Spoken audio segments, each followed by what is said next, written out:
You ask Tiger to solve. This deals with linear equations with one unknown. The final result is a equals -1. Let's solve it step by step. Group all a terms on the left side of the equation. Subtract 3a from both sides. Group like terms. Simplify the arithmetic. Group like terms. Simplify the arithmetic. Group all constants on the right side of the equation. Subtract 20 from both sides.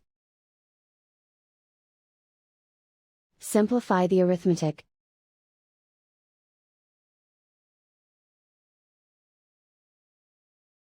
Isolate the a. Divide both sides by 2. Simplify the fraction.